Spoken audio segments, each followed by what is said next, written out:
Sign this resignation letter, or we terminate you immediately. That was the sentence that ended my 21 years at Ascent Systems. At least that's what they believed when they said it to me in Conference Room C on a Friday afternoon in October. But the day my story truly began, the day the tables finally started to turn, was weeks later, at 7:43 in the morning, when the corporate attorney called me with a voice that didn't sound like a man in control. "Ms. Vaughn," he said, clipped and careful, "we need to discuss the precise language in your resignation letter." I remember the way I looked at the clock, the way the light came through my kitchen window, the way my coffee sat untouched because I'd suddenly lost my appetite. For a moment I didn't answer at all. I just listened to him breathe like he'd run up a flight of stairs. "Before I take you back to that conference room, before I show you the mistake they made, the mistake that cost them far more than they planned, I want to ask you something. Where are you watching from?" It's a strange question, I know. But when you spend 2 decades inside one company, inside one system, you start to believe your world is small. You believe you're just one woman with a job title and a calendar full of meetings. And then, suddenly you realize your story is traveling to places you've never been. It's reaching people who've sat in rooms like mine, heard threats like mine, and wondered if they were too old, too expensive, too inconvenient to keep. So let me start at the beginning, the real beginning, so you can understand what they thought they were taking from me, and what they didn't realize I'd been building all those years. My name is Anna Vaughn. I'm 46 years old. For 21 years, I served as Senior Director of Global Operations at Ascent Systems, a mid-sized enterprise software company that grew from scrappy and hopeful into polished and profitable. We had global teams, global clients, a global reputation for being steady, which is another way of saying we didn't make headlines and we didn't make mistakes often. I joined the company when I was 25. Back then, I lived in a studio apartment that cost more than half my monthly income. I didn't have fancy furniture. I didn't have savings. I had a second-hand desk, a lamp that flickered when it rained, and the kind of ambition that keeps you awake at night because you're afraid to waste it. I worked hard. I stayed late. I learned the systems nobody wanted to learn. I wrote down what others forgot. I took calls from overseas at odd hours, and I answered emails when I should have been asleep. Not because I was trying to be a hero, but because I wanted to be useful. And in corporate life, useful can become your shield. By October of 2025, my annual compensation had climbed to just under $200,000, with bonuses, benefits, and stock options layered on top. That number matters, because it's the kind of number that makes certain people look at you like a line item instead of a human being. But I wasn't just another employee with a high salary and a long title. I was what you might call the living archive. When a new executive wanted to know why a process existed, I knew.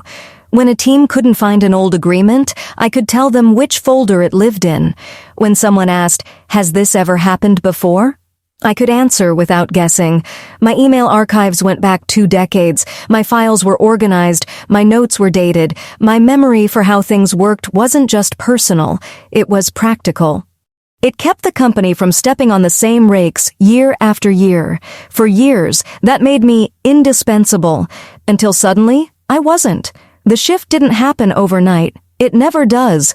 It starts with little changes that feel like someone moving furniture in your house while you're asleep.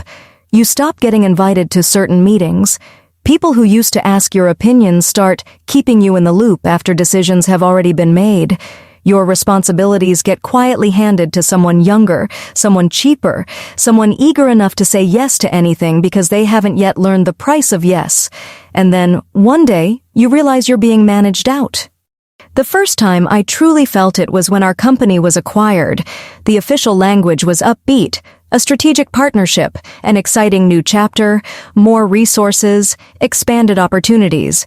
I've been in business long enough to know that when executives smile too widely, someone is about to lose their job.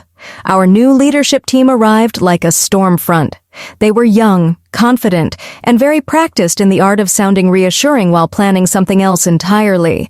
They spoke about streamlining and efficiency and right-sizing, words that float in the air like harmless balloons until you realize they're tied to weights. That's when I started documenting everything.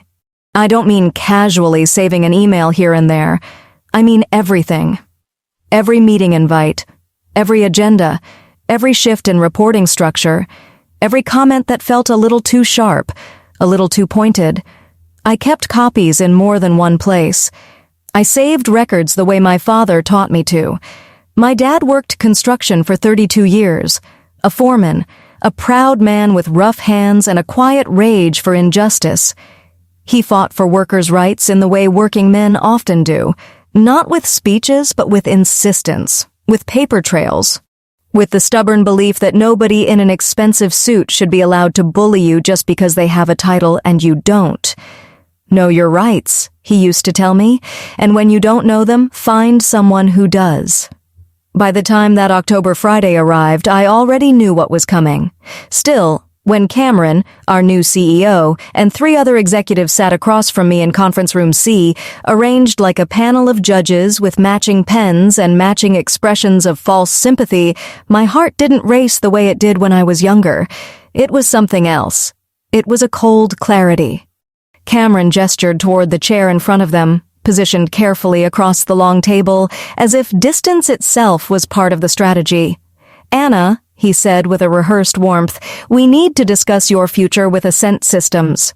Translation, we've decided you're too expensive. The head of HR, Logan, did most of the talking, leaning forward like a man enjoying his role. He slid a manila folder toward me, the kind you see in offices when someone is trying to make an unpleasant moment look official. We're prepared to offer you 2 options, he said.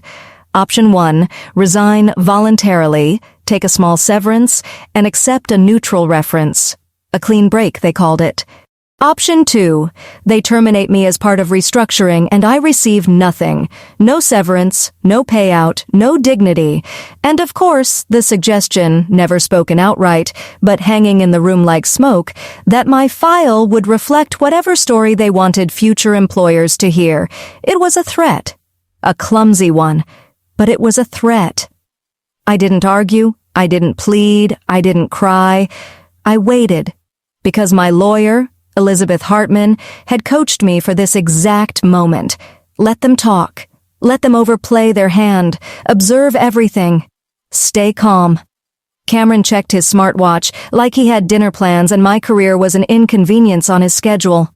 Finally, Logan pushed a printed resignation letter toward me. Sign this, he said, and we can all move on. I looked at the paper. Then I looked at all 4 of them. Young, confident, absolutely sure this was a simple transaction. I'll resign, I said. The relief in the room was almost visible, the way they sat back, the way their shoulders loosened. They thought they'd won. But I'll write my own letter, I added. Logan blinked, annoyed. We've prepared one that covers the necessary language. I'll write my own, I repeated, steady as stone.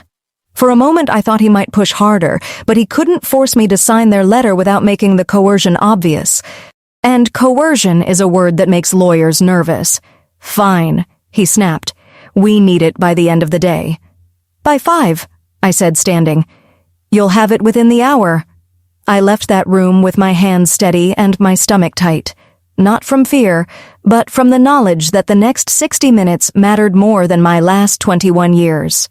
I walked back to my office, closed the door, opened my laptop, and called Elizabeth. She didn't waste time. Neither did I. And when I returned to conference room C at 4:17 p.m. and placed my letter on the table, Logan barely read it. He skimmed it like it was paperwork from someone beneath him. This is acceptable, he said, already rising from his chair, already mentally done with me. HR will process your final compensation, 3 weeks' salary. That's what we discussed. He didn't know what he'd missed. None of them did. Not yet. Because 38 days later, at exactly 7:43 a.m., their corporate attorney would call me in a panic and ask to discuss the precise language in my resignation letter. And that's when I knew they had made a very expensive mistake. I want you to picture something with me for a moment. A company isn't just a logo on a website or a glass building with a lobby and a receptionist. A company is 1,000 tiny habits stacked on top of each other. It's how we do things here. It's the old spreadsheet nobody dares replace because it somehow still works. It's the one person who remembers which client hates phone calls and which vendor always delivers late in the winter. For a long time, that person was me. When I joined Ascent Systems in 2004, we were smaller, small enough that you recognized everyone's footsteps in the hallway. We didn't have polished leadership retreats or fancy brand consultants. We had coffee that tasted like it had been reheated too many times, and a copier that jammed if you looked at it wrong. I was hired as a junior analyst, which is a title that sounds important until you realize it mostly means we need someone organized who doesn't mind doing what nobody else wants to do. I didn't mind. I came from a family where you didn't get praised for showing up. You were expected to. My mother worked in a public school office for years. My father, like I told you, worked construction. They didn't talk much about feelings. They talked about bills, about practical decisions, about how quickly life can change if you miss one payment or make one mistake. So when I walked into Ascent at 25, I was hungry in the way only people who've had to be careful can understand. I learned our internal systems, not just how to click through them, but how they were stitched together. I learned which departments listen to data and which listen to loud voices. I learned how to get answers without stepping on egos. And quietly, I learned something that would matter later more than any job title. I learned that organizations run on paper. Even in the digital age, even with all the shiny dashboards and software tools, the truth of a company still lives in documents, emails, memos, contracts, meeting notes. People forget what they promised. Paper doesn't. Over the years I moved up, not because I played politics well, I didn't, but because I delivered. I had the kind of personality that doesn't seek attention, but doesn't allow messes to linger. If something broke, I fixed it. If a process was sloppy, I redesigned it. If a client threatened to leave, I found the real problem and solved it before it became a headline. By my 10th year, I was managing teams across different time zones.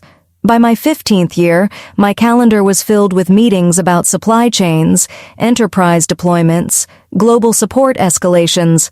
It wasn't glamorous work, but it was important, and it made the company money, which in corporate terms is supposed to mean you're safe. But safe is a temporary status in any business, especially once you cross a certain age, especially once your compensation becomes noticeable. I know there are younger viewers who think that's dramatic, that it's cynical, that talent and loyalty always get rewarded. I used to believe that too. Then I watched it happen to other people. I watched a man in his 50s, one of our most seasoned engineers, get pushed into consulting and then quietly phased out. I watched women with decades of experience get labeled not adaptable because they didn't laugh loudly enough at a new executive's jokes. I watched brilliant people be told they were a bad cultural fit, which is corporate language that can mean anything and nothing at the same time. And I watched my own position shift, little by little, under new leadership. When Dominion Partners acquired Ascent Systems, they didn't come in wearing villains' capes. They came in smiling. That's always how it starts. They praised our strong operational foundation. They complimented our dedicated staff. They said the acquisition was about growth and opportunity. But as the weeks passed, the real pattern emerged. They weren't here to grow the company the way we grew it. They were here to extract efficiency. They were here to cut costs, increase margins, and, most importantly, prove they were brilliant. And that brilliance usually looks like layoffs. Sometimes it's fast and brutal. Sometimes it's quiet and surgical. With Dominion, it was both, depending on the department. For the younger staff, they did the obvious: eliminate redundant positions, merge teams, consolidate roles. For people like me, people with high salaries, long tenure, and inconvenient knowledge, they did something more strategic. They isolated us. It started with meeting invites I no longer received. There would be discussions about process changes, my processes, happening without me. Decisions about global operations would be made in rooms where I wasn't present. When I asked about it, someone would smile and say, "We didn't want to bother you," as if I were a tired aunt at a family reunion. Then came the reorganization. People love that word. It sounds like productivity, like improvement. But in my experience, reorganizations often have one goal: move the chess pieces until the queen is trapped. My reporting line changed. I went from reporting to our longtime COO, someone who valued experience, to reporting to a newly installed executive who barely knew what our operations actually involved. He had a beautiful resume and a shiny confidence, and he spoke in phrases that sounded like they came from a management book. We're optimizing resources. We're leaning into innovation. We need agility. None of those phrases mean anything when a client system goes down at 2 a.m. and you have to fix it. And the more this happened, the more I leaned into my habit of documentation. Some people hear that and think it's paranoid. Let me tell you something, especially if you're older and you've spent your life trusting that hard work will speak for itself. You can't rely on memory when you're dealing with people who rewrite the past for a living. Executives rewrite narratives. They call mistakes learning opportunities. They call broken promises changing market conditions. They call targeted removals business needs. If you don't have records, you'll find yourself arguing with someone who is skilled at sounding certain. So I collected records. I saved emails. I took notes after meetings while everything was fresh. I created a private timeline. I wasn't trying to get revenge. I was trying to protect myself, because my instincts were telling me something my pride didn't want to admit. They were preparing to push me out. And once that thought lodges in your mind, you start to see the signs everywhere. Like the day Cameron, our new CEO, introduced a talent initiative focused on future leadership. The people selected were all under 40, mostly men, mostly people who didn't challenge him. People who smiled a lot during his presentations and repeated his phrases back to him like loyal students. I wasn't invited. Then, not long after, I was asked to train someone I hadn't hired, someone I hadn't requested, on a series of operational systems that I built. The request was framed as support for me, additional help, load balancing, but the young man they assigned to shadow me asked strange questions, not about how to do the job, about how to do it without me. Where were the files? What did I handle personally? Which vendors did I speak to? Which clients called me directly? What tasks could be standardized? It was like watching someone measure your house for demolition while you're still living inside it. I began to notice how often people referenced my compensation too. Not directly, not with numbers, but with hints. "You've been here a long time," someone said once with a half smile that wasn't friendly. "You must be doing very well," said another, when I declined a team lunch because I had a deadline. It's strange, isn't it? How quickly the respect fades once people start calculating your cost. And here's the cultural truth nobody likes to say out loud. In many workplaces, particularly corporate ones, aging is treated as a problem to solve. Not because older workers aren't capable, we are. But because we are not as easy to intimidate. We've seen too much. We remember too much. We ask inconvenient questions. We don't jump at every new vision with wide-eyed worship. And we have something younger workers often don't, a sense of our own worth. That's what they want to break. By late September, the pressure became more direct. My projects were reassigned. My authority was chipped away. I was asked to collaborate on decisions I used to make. And then, in one meeting, my new executive, smiling as if offering a gift, floated the idea of a new role. I remember it clearly because I felt my stomach tighten even before he finished the sentence. "We're thinking of shifting you into a senior advisor position," he said. "It's a great opportunity to focus on mentorship and strategic input. Mentorship and strategic input. That's what you say to someone when you want them to stop holding real power." The proposed salary adjustment came next. It wasn't framed as a cut, not in those words. It was framed as alignment, but when I saw the numbers, it was a cut so deep it felt like an insult. It wasn't just money. It was a message. You are no longer valued. That night, I didn't sleep well. I sat at my kitchen table with my laptop open, staring at the quiet glow of the screen, thinking about all the years I'd given them, thinking about the people I'd helped, thinking about the younger staff who still believed loyalty was a shield. And I thought about my father again, about the way he used to say, When someone tells you who they are, believe them. Dominion was telling me who they were. So I did what I should have done earlier. I called a lawyer. Her name was Elizabeth Hartman, and she did not waste words. "I want you to start a timeline," she told me. "Dates, names, direct quotes, save everything. Do not discuss your legal counsel with anyone at the company, and when they bring you into a room, do not sign anything they put in front of you." I swallowed hard. "They're going to do this soon, aren't they?" I asked. Elizabeth paused, not long, but long enough to feel heavy. "Yes," she said, "and they'll try to make it look voluntary." I stared at the darkness outside my window and felt something in me settle. Not fear, not panic, resolve. Because once you understand what game someone is playing, you can decide whether to be a piece or a player. And by the time that email invitation appeared on my calendar, meeting 3:30 p.m., conference room C, I was no longer under any illusions. I knew exactly what they wanted. They wanted me to quit. They wanted me to walk away quietly, grateful for whatever crumbs they tossed, so they could save themselves money and tell themselves they were efficient leaders. They wanted a clean ending. What they didn't realize was that I had spent 21 years mastering systems. And the most important system of all is this: words have consequences. If you've ever watched a shoreline before a storm, you know what I mean when I say the air changes first, the sky may still look bright, the water may still move gently, and people may still be walking around as if nothing is coming, but the birds behave differently. The wind starts doing strange little things.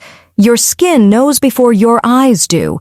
That was the feeling inside Ascent Systems after Dominion took over. On the surface, everything stayed polite. There were town halls with slide decks and carefully chosen words. There were glossy emails about synergy and alignment. There were smiling headshots of our new leadership team posted on the intranet like a family portrait. But if you listened closely, you could hear the building creak. Cameron, our new CEO, was in his mid-30s. The kind of man who spoke with a bright certainty that made younger employees feel inspired and older employees feel tired. He didn't come from our world. He came from the world of acquisitions and exits. He talked like a person who believed companies were machines that simply needed the right levers pulled. He wasn't cruel in an obvious way. He didn't shout. He didn't slam his fist on tables. His cruelty, if you want to call it that, was cleaner. It was the kind that happens when you can look at people and see numbers instead of faces. The CFO and COO who arrived with him were similar. They dressed the same, spoke the same, and finished one another's sentences like they'd rehearsed it in a mirror. They weren't interested in learning why things were the way they were. They were interested in changing things quickly so they could claim credit for transformation. And every transformation needs a sacrifice. For the first month, I tried to assume good faith. I told myself, "Anna, you're being suspicious. You've been here a long time. Change always feels uncomfortable at first. Don't take it personally." But then the patterns became too clear to ignore.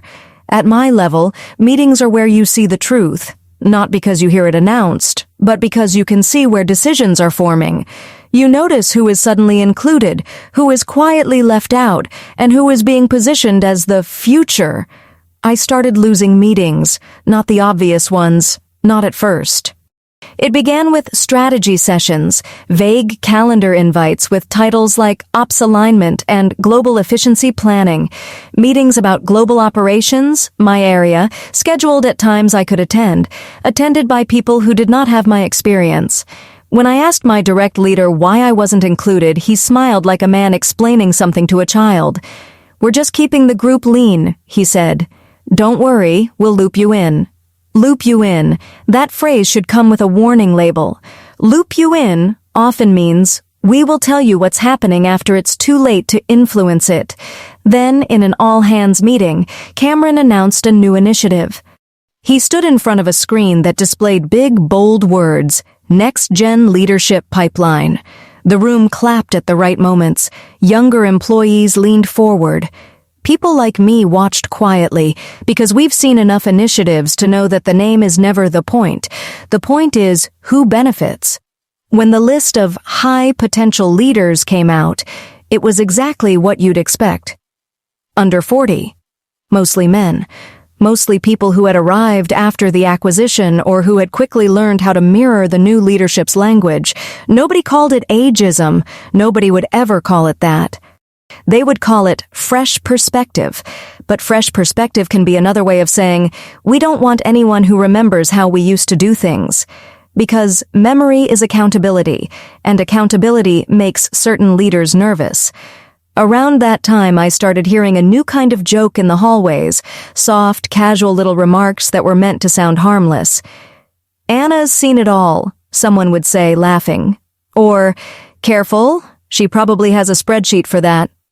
Once, at a meeting, one of Cameron's favorites, a bright young director with expensive shoes, said, "We need to stop operating like it's 2004. People laughed. I didn't, because I knew what that meant. It meant we need to stop listening to the people who built the place. Not long after that, I was assigned a support partner. That was the phrase HR used. A support partner, someone to help lighten my workload. His name was Matt. Late 20s, smart enough, polite, a little too eager to please. The kind of young man who still believed that being agreeable was the same thing as being competent. He shadowed me in meetings. He asked to be CC'd on my emails.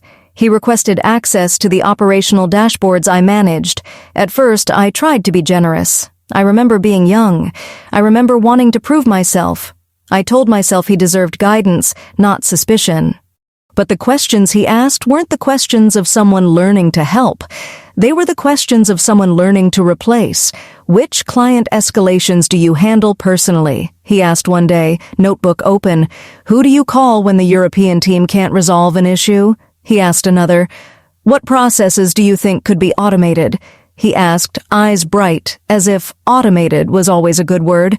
I watched him carefully. I watched who he met with when he wasn't with me. I watched the calendar invites he received, invites that I did not. And I started to feel something I hadn't felt in years, the sensation of being watched from behind. Here's the part I want older viewers to hear, because it's the part many of us struggle with. When you've worked somewhere for decades, you often tie your identity to your usefulness. You don't say it out loud, but you live it. You think, I am valuable because I solve problems. I am safe because I deliver. I am respected because I have history here. Then someone comes along and treats you like an obstacle, and it shakes something deep. Not because you can't do the job, but because you realize the job isn't the only thing being judged anymore. Your age is being judged. Your salary is being judged. Your unwillingness to pretend everything is exciting is being judged. And no matter how competent you are, you can't outwork someone's desire to cut costs. Around the country, people have started using terms like quiet firing to describe what happens when companies try to push employees out without formally laying them off. They reduce your responsibilities. They isolate you. They criticize your attitude. They set you up to fail, then act surprised when you struggle. It's not always written down. That's why it's effective. That's why I wrote everything down. My timeline grew. Dates, names, meeting titles, direct quotes. Every "will loop you in." Every "not a good cultural fit." Every sudden shift in responsibilities. I stored it all the way I stored everything else, neatly, with tags, with backups. Some people collect family photos. I collected evidence, because by mid-September, the next step came. The new role offer. My executive asked me to meet one-on-one. He spoke with that smooth sympathy executives learn in leadership training, the kind that makes you feel like you're being gently escorted out of a building. "We want to leverage your experience differently," he said. Leverage. Another word with a hidden edge. He slid a document across the desk. It described a new position for me. Senior advisor. No direct reports, no budget authority, no operational ownership. Just strategic consultation and mentorship. It sounded like retirement without the dignity of choosing it. Then I saw the salary number. It was a reduction so significant that my cheeks actually warmed, like my body was responding before my mind did. It wasn't a small adjustment. It was a statement. You are worth less now." I looked up at him and asked calmly, "Is this voluntary?" He hesitated. "Just a fraction." "We'd like it to be," he said. That night I sat at my kitchen table with the document in front of me. I ran my finger over the words as if they were physical objects I could move around. I thought about my mortgage. I thought about the years I'd stayed late. I thought about every emergency I'd handled while others slept. And I thought about something else too, something older people understand in their bones. We don't mind change when it's honest. We mind betrayal dressed up as opportunity. I called Elizabeth. She listened. She asked questions. She didn't get emotional. She got precise. Then she said, "Anna, they're setting a trap. They want you to accept less or they want you to refuse so they can frame you as uncooperative. Either way, they want you gone." I stared at the little digital clock on my microwave. It was close to midnight. "What do I do?" I asked. "You do nothing impulsive," she said. "You document. You wait. And when they bring you into a room, you don't let them control the paper." Control the paper. Those words stayed with me. Because in the world I'd lived in for 2 decades, paper wasn't just paper. It was power. A few days later, the calendar invite arrived. Meeting. 3:30 p.m. Conference Room C. No agenda. Just a location, a time, and a quiet certainty that the storm had finally reached shore. The morning of that meeting, I woke up before my alarm. Not because I was eager. Because my body knew something my mind was still trying to keep polite. I lay there in the dark for a few minutes, listening to the quiet hum of the house. You know that sound, refrigerator cycling, distant traffic, the small noises that mean the world is still turning even when your personal world is about to change. I didn't tell anyone at work how I felt. At my age, you learn not to hand strangers your soft places. But that morning, even brushing my teeth, I caught my own eyes in the mirror and thought, this is what it looks like when you're about to be tested. I dressed the way I always dressed for difficult days. Nothing flashy, nothing apologetic. A navy blouse, tailored slacks, low heels, hair pinned back, a small gold necklace my mother gave me years ago. It wasn't about style. It was armor. On the drive to the office, I didn't turn on music. I let the silence sit with me. I replayed the last few months in my head like a documentary reel. Meetings removed from my calendar, responsibilities quietly reassigned, the support partner learning my work, and that insult disguised as an offer. Senior advisor, reduced salary, reduced authority, reduced respect. I thought about the email inviting me to Conference Room C. No agenda, no context, just the clean certainty of a setup. By 10 a.m., I'd already received 3 separate emails from people asking for updates on projects I no longer controlled. That was another detail I documented. When a company starts pulling your authority away but still holds you responsible for outcomes, that's not a misunderstanding. That's strategy.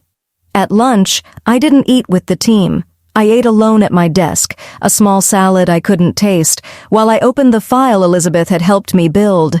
My timeline. It wasn't dramatic. It wasn't revenge. It was dates and facts and screenshots. It was a record of reality. I'd learned over time that reality is slippery inside corporations. People don't lie the way children lie, with wild stories and obvious holes. Corporate lies are smoother. They're omissions. They're reframing. They're, "I don't recall." They're a confident voice saying something untrue with enough certainty that it makes you question your own memory. That's why Elizabeth had insisted on written evidence. Because if this becomes a legal matter, she'd told me, you don't want a story. You want proof. Elizabeth Hartman wasn't the kind of lawyer who tried to impress you with big words. She was calm, blunt, and frighteningly attentive.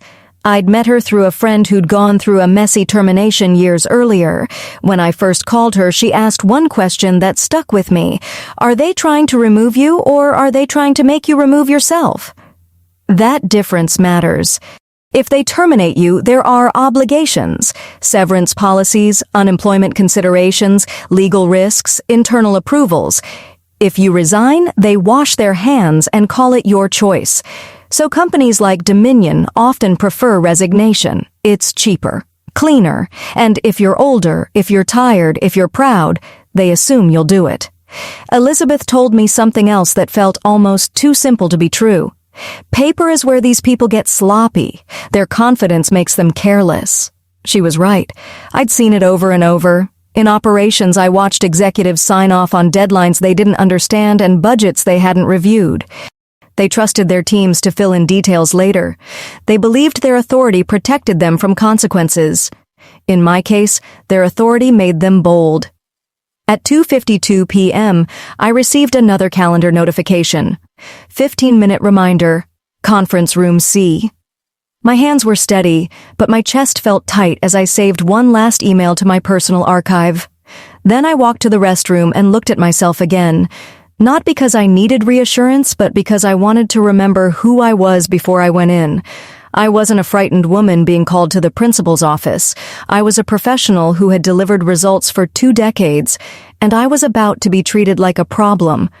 At 3:28, I walked down the hallway and past younger employees chatting near the coffee machine. They laughed about weekend plans, holiday travel, restaurant reservations. Their voices sounded light, the way voices sound when you haven't yet learned how quickly stability can be removed. Conference Room C was at the end of the hall. The glass walls were frosted halfway up so you could see shadows but not faces. When I reached the door, I paused for a breath. Just one. Then I pushed it open. They were already seated. Cameron at the center, relaxed, one arm resting on the table like this was a routine conversation. Logan from HR to his right, posture alert, a folder in front of him. The CFO and COO flanking them, both with laptops open, notepads ready, expressions neutral in that practiced way executives use when they don't want to show pleasure. Because yes, there was pleasure in the room. Not in the obvious sense, but in the way their bodies were arranged, the way the chairs angled toward me, the way the air felt slightly too still.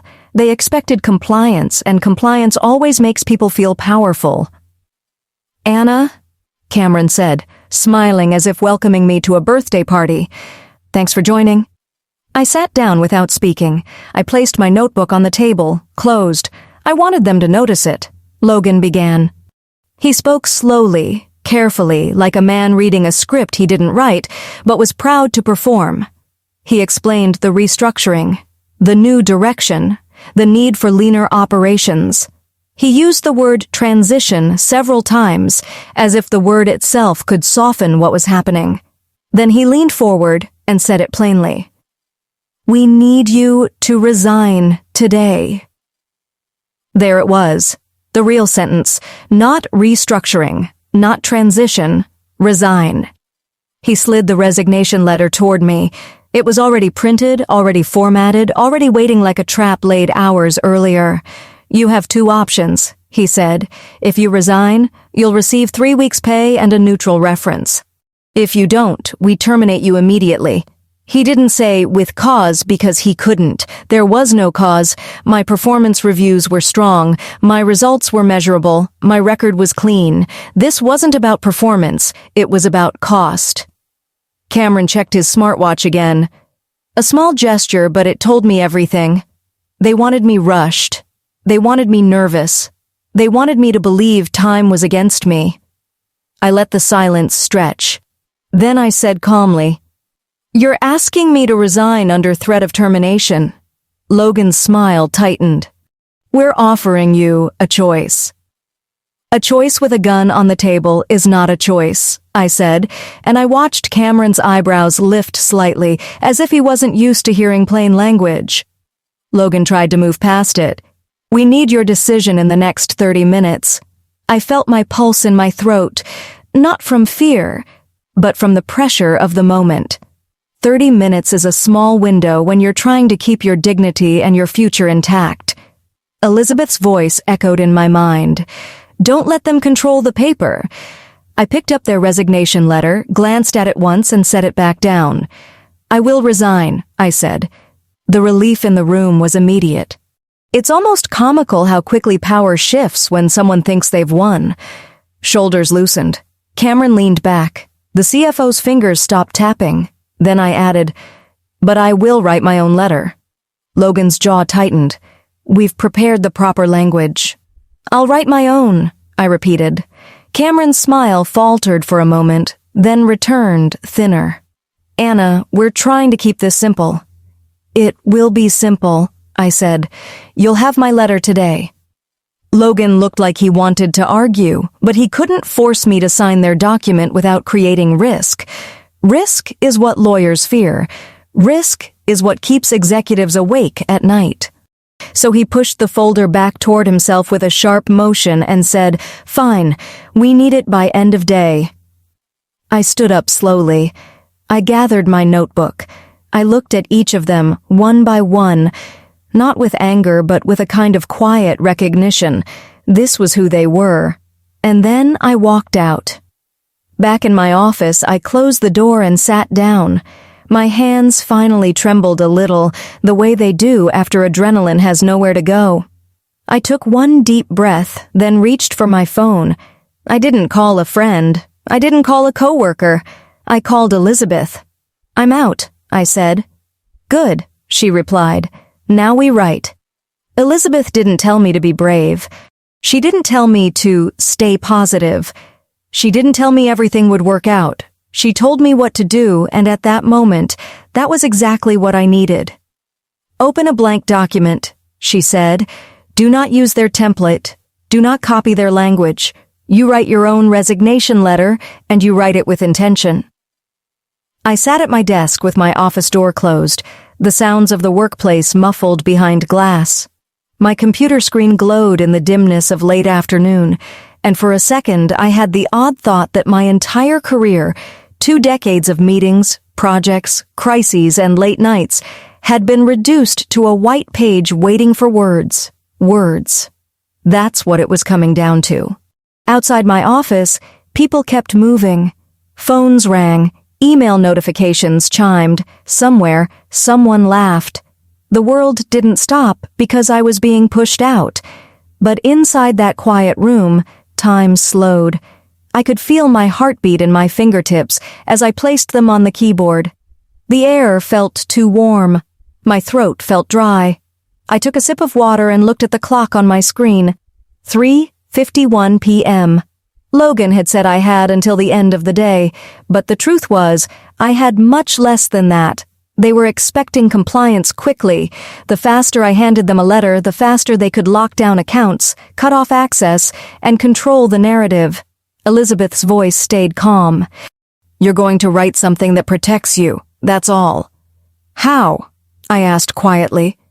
"You've already told me they're trying to force a resignation," she said. "So we do not give them a clean resignation. We give them a resignation with conditions."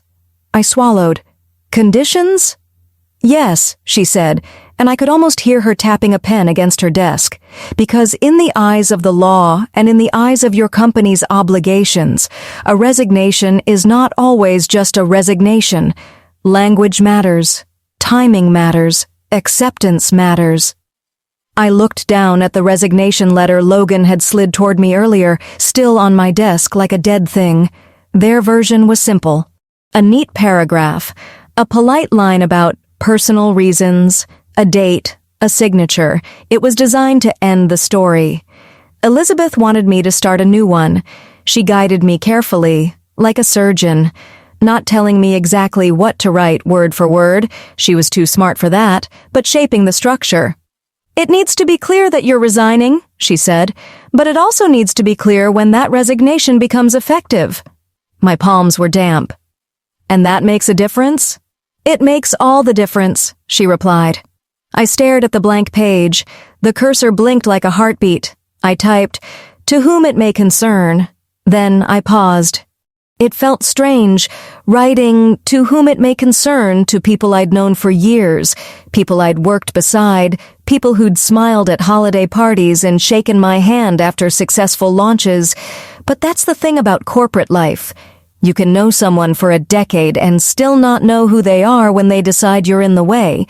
I continued, "Please accept this letter as notice of my resignation from my position at Ascent Systems." My fingers hesitated. Elizabeth spoke again, gentle but firm. Now the key sentence. My chest tightened. The key sentence. Yes, she said. The sentence they'll skim past. The sentence their pride will make them dismiss. The sentence that will turn into a problem for them later. I closed my eyes for one moment, feeling the weight of it. Then I opened them and typed the line Elizabeth had helped me craft. A line so ordinary it would look harmless to anyone reading quickly. My resignation will be effective upon receipt of the full compensation and benefits owed to me, including any severance, accrued paid time off, bonus payments, and equity obligations, consistent with my employment agreements and applicable law. It wasn't dramatic, it wasn't emotional, it was clean, factual, and unmistakable, if you actually read it. Then I added a closing paragraph, something polite but not submissive. A brief thank you for the opportunities, a short line offering to support a transition during my remaining time. I didn't write anything about the pressure in the room. I didn't mention the threat. I didn't accuse anyone, because Elizabeth had warned me, don't give them anything they can twist into insubordination or misconduct. Be professional. Let the paper do the work. When I finished, I stared at the screen. The letter was only a few paragraphs long, yet my hands felt like I'd been lifting heavy boxes. Print it, Elizabeth said. My printer whirred. The sound was ordinary, but the moment felt strangely sacred. A sheet of paper slid out, warm and crisp, carrying the words that would decide what happened next. I signed my name at the bottom with a steady hand, though my heart was hammering. Then I walked back to conference room C. The hallway felt different now, like I was moving through a place that no longer belonged to me. I passed co-workers and nodded, as if it was any other Friday. I walked past the glass walls of the room and saw the silhouettes of the 4 executives inside. They were waiting. I pushed the door open. The room smelled faintly of coffee and expensive cologne. They looked up. Logan held out his hand for the letter as if he were collecting a receipt. I placed it on the table instead. He picked it up immediately, his eyes scanning the top line. He didn't read slowly, he didn't lean back and consider. He skimmed with the confidence of a man who believed the outcome was already decided. Cameron smiled. Good, he said. We appreciate you making the mature choice.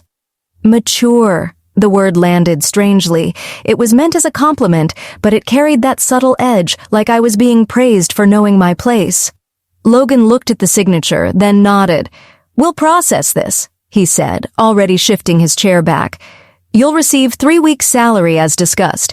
HR will follow up with the paperwork. I watched him. I watched the way he stacked my letter on top of his folder, as if it were just another sheet in a pile. I wanted to ask, did you read it? Did you actually read the sentence that matters? But I didn't, because the trap only works if the other person walks into it willingly. I simply nodded once. Thank you, I said. Cameron stood, offering his hand as if this were an amicable farewell. I shook it. His palm was warm, his grip confident. He looked pleased with himself. You've been a valued part of the company, he said, in the same tone people use at retirement parties. I smiled politely. I have, I replied. Then I left. Back at my desk, I began doing the quiet things you do when you know you're being cut off soon. I forwarded personal items from my work email. I saved a few final documents that were mine to keep. I cleared out a drawer. I took down the small photo I kept of my parents on a beach trip years ago. And then I waited. For a few hours, nothing happened. No dramatic confrontation, no sudden email. Just the normal hum of an office winding down for the weekend. I went home that evening and sat at my kitchen table with a glass of water, listening to the quiet again. My nerves had settled into a strange calm. Like the calm after a car accident when you're still shaking but you're grateful you're alive. Part of me felt grief. I won't pretend otherwise. 21 years is a long time. It's long enough to watch coworkers get married, have children, get sick, recover, leave, come back, retire. It's long enough to build routines that feel like they'll last forever. And now it was over. Or so I thought. Over the next few days, Ascent behaved exactly as I expected. My access was reduced. I was removed from distribution lists. My calendar invites stopped. People stopped asking me questions, not because they didn't need answers, but because leadership had likely instructed them to route everything through Matt. Matt, who was suddenly leading meetings I used to run. I watched it all from the outside like a woman watching strangers move into her old house. And then came the first sign that something wasn't going according to their plan. It was a Monday morning. My phone rang. I didn't recognize the number, but I answered anyway. "Ms. Vaughn?" a man asked. "Yes," I said. "This is Jonathan Pierce," he said. "I'm outside counsel for Dominion Partners. We need to discuss your resignation letter."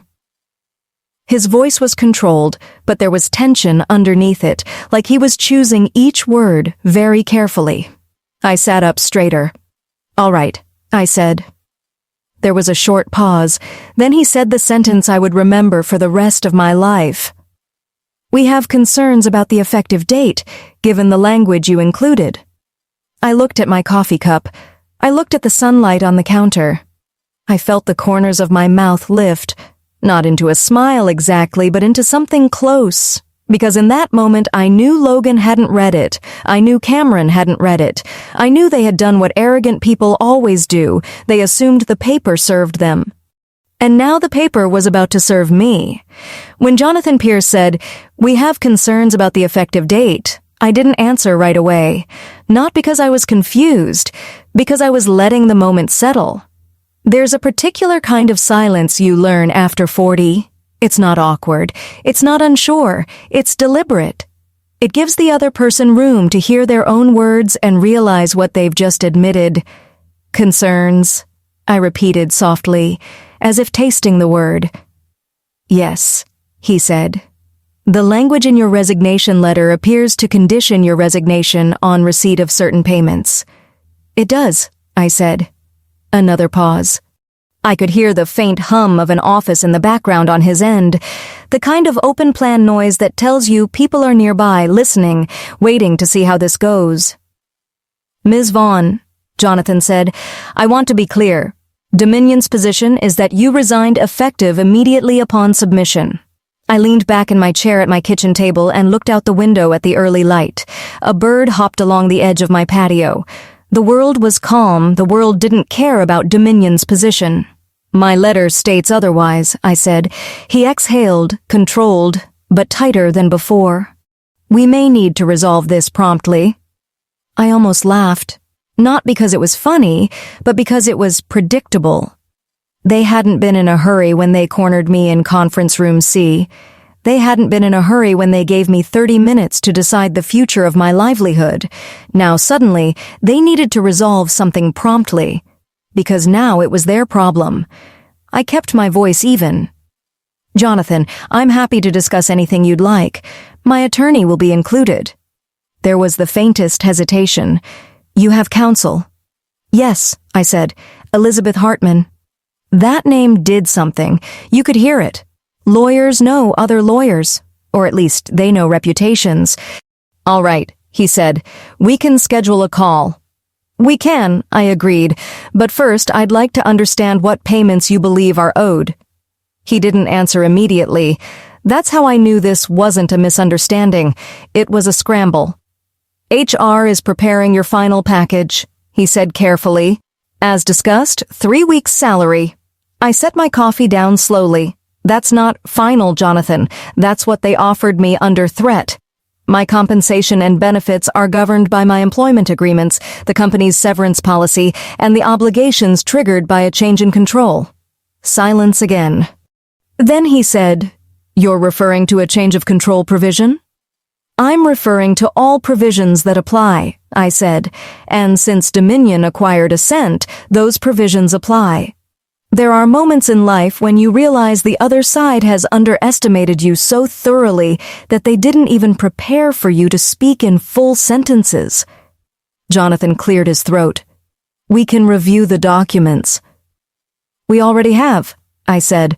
"Elizabeth will send you a summary." When I hung up, my hands were still steady, but my heartbeat had that quickened rhythm that comes when you're standing at the edge of something. Not just a dispute, a reckoning. I called Elizabeth immediately. "He called," I said. "Of course he did," she replied, not sounding surprised at all. Let me guess. He's suddenly very interested in your resignation letter. He's suddenly very concerned, I said. Elizabeth let out a small, dry chuckle. Good. That means they read it. And then she did what she always did. She turned emotion into action. Anna, she said, we need to put numbers to this, today. I already had them. That's something people don't always understand about women like me, especially women who've spent years in operations. We don't just feel our way through problems. We quantify them. We map them. We build a structure that holds under pressure. The day after that conference room C meeting, I opened a spreadsheet. It had 63 line items. I didn't create it out of greed. I created it out of clarity. Because the truth is, companies rely on one thing when they do what Dominion did to me. They rely on exhaustion. They rely on shame. They rely on the hope that you'll be too tired to fight, too embarrassed to ask, too uncertain to insist. A spreadsheet is the opposite of that. A spreadsheet says, here is what is owed. Here is how it's calculated. Here are the sources. Here is what you cannot talk your way out of. Elizabeth reviewed it with me on a video call that afternoon. She didn't flatter me.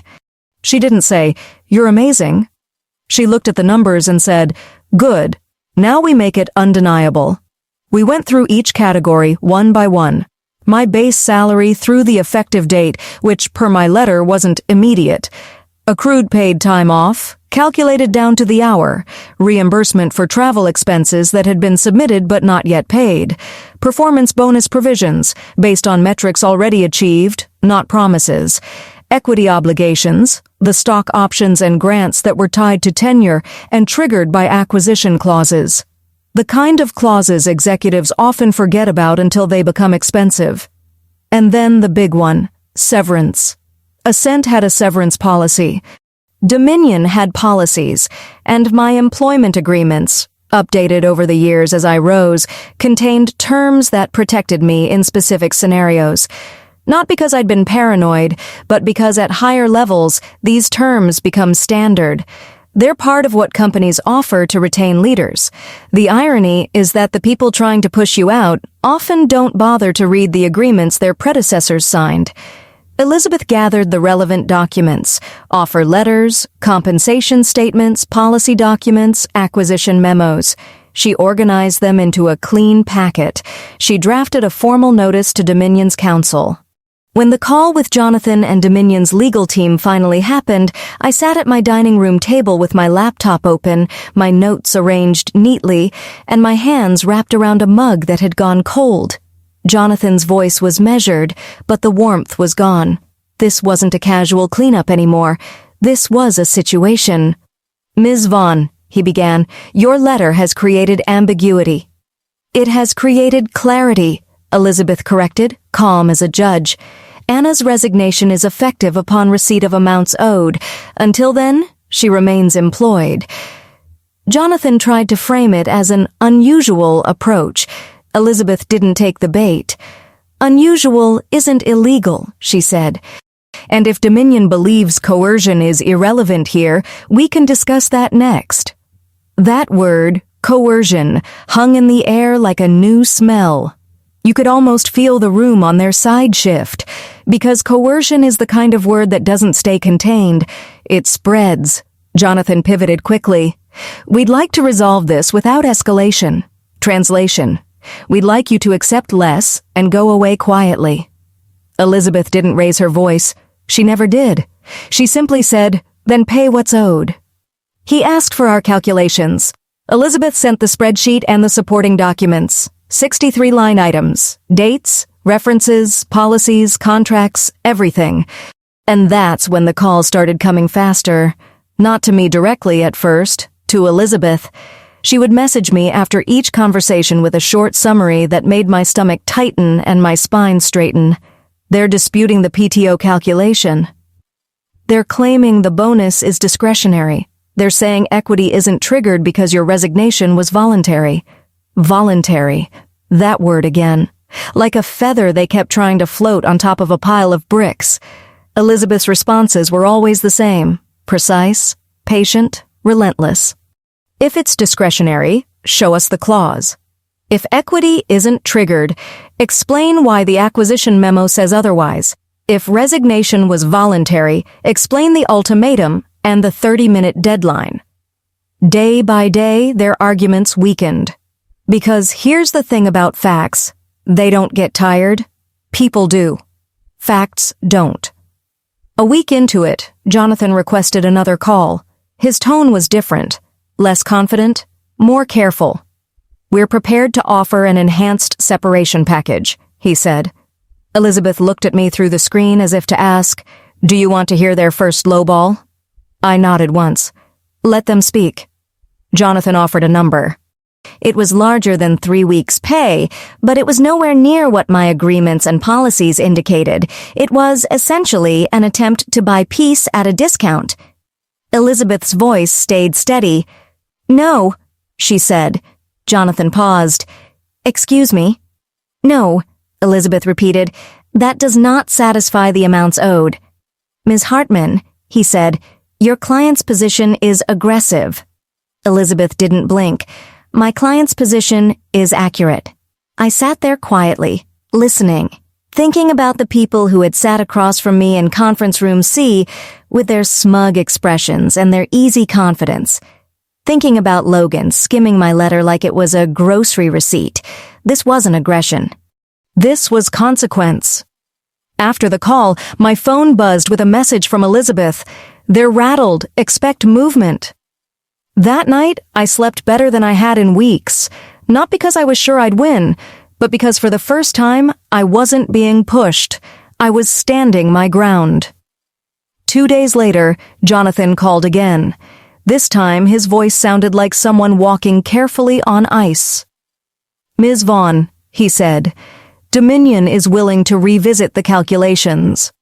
I held the phone to my ear and let a small breath out through my nose. "That sounds sensible," I said. He continued, "We'd like to propose a settlement that includes severance, PTO payout, and certain equity considerations." Certain equity considerations. It was still careful language, still an attempt to control the narrative, but it was progress. Because the real shift had already happened. The power had moved the moment they realized they couldn't just declare me gone and make it true. They could remove me from meetings. They could strip my access. They could call it restructuring, but they couldn't erase what was written. And now, whether they liked it or not, the company that tried to treat me like a cost was learning what it means when a woman with 21 years of experience decides to read every line. By the time the third settlement proposal came in, I could tell the tone had changed, not just in the words, but in the rhythm. The first offer had been quick and dismissive, like tossing a coin to someone you want to stop bothering you. The second had been cautious, like a person realizing the door they slammed might actually be locked from the other side. The third offer arrived with a different posture, slower, more detailed, and, most importantly, supported by calculations. That's how you know a company is taking you seriously. They stop talking in generalities and start attaching spreadsheets. Elizabeth called me that afternoon. Her voice was the same as always, but I could hear a faint satisfaction under it. "They're coming closer," she said. "Not all the way, but closer." I was sitting at my kitchen table again, the same place where I'd received Jonathan's first tense phone call. I'd started noticing the symbolism of it all, how so many life-altering moments happen in the most ordinary locations. A table, a chair, a cup of coffee. No dramatic soundtrack, just the steady ticking of a clock and the quiet knowledge that something has shifted. "What do they want now?" I asked. "They want finality," Elizabeth said. "A release. A clean end, and they want to control the wording of your departure." Of course they did. Companies don't just want you gone. They want the story of you gone to be tidy. They want to ensure you don't talk about it, and they want to ensure you can't help anyone else challenge the way they behave. Elizabeth forwarded the latest proposal. I opened it and read every line slowly, like I was reading a contract for a house. Severance, increased. PTO payout, closer to correct. Reimbursements, included. Bonus, partially conceded. Equity, still being treated like a favor rather than an obligation. And then, in the middle of the document, the part that made my stomach tighten, resignation effective date retroactive to October 2025. Retroactive. In other words, they wanted to rewrite time. They wanted to pretend my resignation had been effective immediately, as if my conditional language never existed, as if my leverage had never happened, as if I'd simply resigned, and they'd generously paid me more out of kindness. It was a neat story. For them, it wasn't true. Elizabeth and I talked through it point by point. This is where the vindication part of a story can get complicated, because it doesn't happen with one dramatic slam of a gavel. It happens with persistence. Older people understand that. We know most victories aren't loud. They're quiet and earned. Here's what matters, Elizabeth said. They can't have it both ways. They can't dispute the effective date and also benefit from it. If they want your resignation to be retroactive, they must concede the payments that made it effective. Otherwise, it contradicts their own position. I stared at the proposal and felt a slow, steady heat rise in me. Not anger, exactly, but something sharper. A kind of moral clarity. Because what they were really asking for wasn't a business arrangement. It was permission to lie cleanly. And after everything, I wasn't going to give them that. Elizabeth responded with a revised draft. It wasn't emotional. It didn't accuse them of wrongdoing in flowery language. It simply corrected the terms. Effective date would remain tied to payment. Equity obligations would be acknowledged explicitly. Bonus would be addressed according to the written policy and historical payout patterns, and the release language would be narrowed. No broad gag orders that prevented me from discussing basic facts or cooperating with any legal or administrative process. Dominion's counsel pushed back, as expected. They tried to trade. They tried to bargain, offering a little here in exchange for silence there. Elizabeth didn't move on the essentials. 2 more weeks passed like that, and I won't pretend those weeks were easy. Even when you're right, fighting drains you. There were mornings I woke up and felt the old fear creep in. What if they win anyway? What if this costs me future opportunities? What if I become difficult in the eyes of employers? Then I'd remember the faces in conference room C, the way Cameron checked his watch, the way Logan smirked, the way they demanded a decision in 30 minutes, like my life was a line item on their schedule. And I'd remember something my mother used to say when I was a girl: if you don't teach people how to treat you, they'll choose the easiest way. Dominion had chosen the easiest way. And it was time they learned it wasn't available. The final shift came unexpectedly. It was late on a Thursday. I was folding laundry, one of those ordinary tasks that makes you feel grounded, when Elizabeth called. "They want to settle," she said. "All of it?" I asked. "All of it," she said.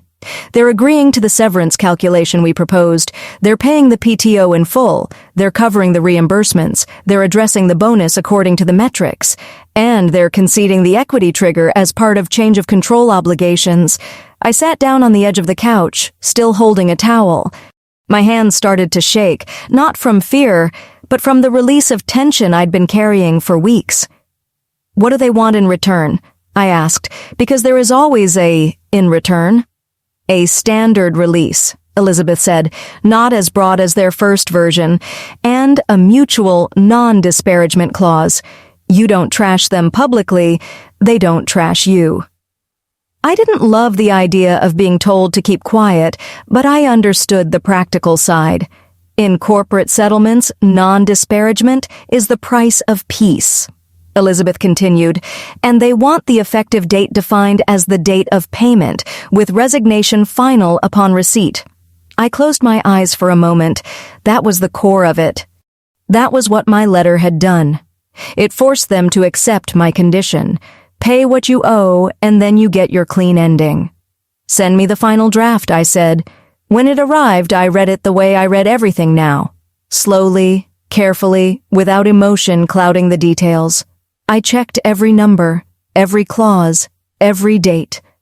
I matched it against my spreadsheet. It was right. 2 days later, the deposit landed in my account. I stared at the number on the screen for a long time. Not because I was shocked by the amount. I'd known what was owed, but because something about seeing it there, real and undeniable, felt like a closing door. 21 years reduced to a transaction. But not an unfair one. That same day, Elizabeth emailed Dominion's counsel confirming receipt. My resignation became effective the moment the money arrived, exactly as my letter stated. In a legal sense, it was clean. In a human sense, it was complicated. I didn't feel like dancing. I didn't feel like celebrating. I felt steady, like a woman who had walked through fire and discovered she didn't burn as easily as others assumed. A week later, I heard through a former coworker that things were unraveling inside Ascent. Matt, the support partner who had been positioned as my replacement, was struggling. Not because he was incompetent, but because the job was bigger than the pieces he'd been shown. He knew the what, but not the why. He didn't know the invisible network of relationships, the unspoken agreements, the little historical landmines that an experienced operator avoids without thinking. That's the part executives often misunderstand. They think knowledge is transferable like a folder. They believe you can hand someone a file and call it transition, but institutional memory isn't a file. It's a lived map, and when you remove the map, the company gets lost. Dominion had wanted efficiency. They had cut the expensive person. But in doing so, they created costs they didn't anticipate. Delays, client frustration, mistakes, and internal chaos. Not long after, I heard another rumor. Cameron's transformation wasn't producing the results Dominion expected. Revenue projections missed. Client renewals wavered. The board started asking harder questions. And when boards ask hard questions, CEOs stop smiling. I never heard the full ending of their story, and I didn't need to. My story had already reached its conclusion. But something else happened that made me pause. A former colleague, a woman in her early 50s, called me quietly. "I heard what happened," she said, careful, as if even saying it out loud might summon trouble. "How did you do it?" I didn't tell her everything. I didn't share confidential settlement terms, but I told her what mattered. "I documented," I said. "I didn't sign their paper. I controlled my own words." She was silent for a moment. Then she exhaled. "I wish I'd known to do that." That sentence stayed with me, because if there's a life philosophy buried inside this whole mess, it's this. Don't assume the powerful are careful. They're often careless. They rely on your exhaustion. They rely on your fear. They rely on your belief that you don't have options. And if you're older, if you've spent decades working, giving, sacrificing, you may be tempted to think, "I don't want trouble. I just want peace." But peace without dignity is just surrender with softer lighting. Here's what I want you to take from my story, especially if you're in your 40s, 50s, 60s, or beyond. First, keep records. Always. Not because you're plotting, but because memory can be challenged and paper can't be bullied. Second, do not sign anything under pressure. If someone says now or never, it's almost always now because we need you rushed. Third, don't let anyone make you feel ashamed for understanding your worth. Experience is not a flaw. It's an asset. And if a company treats it like a problem, that says more about them than it does about you. And finally, remember this. Sometimes, vindication isn't loud. Sometimes it's a bank deposit. A signed document.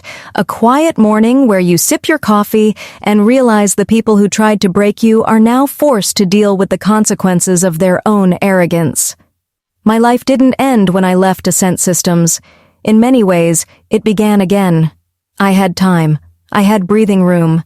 I had the strange relief of knowing I didn't have to prove myself to people who'd already decided my value based on cost.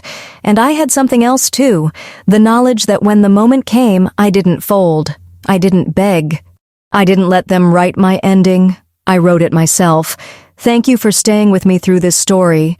I truly wish you good health, peace of mind, and happiness in your family. And if you found something useful here, if this reminded you of your own worth, or helped you see how to protect yourself, please consider subscribing so you don't miss the next story.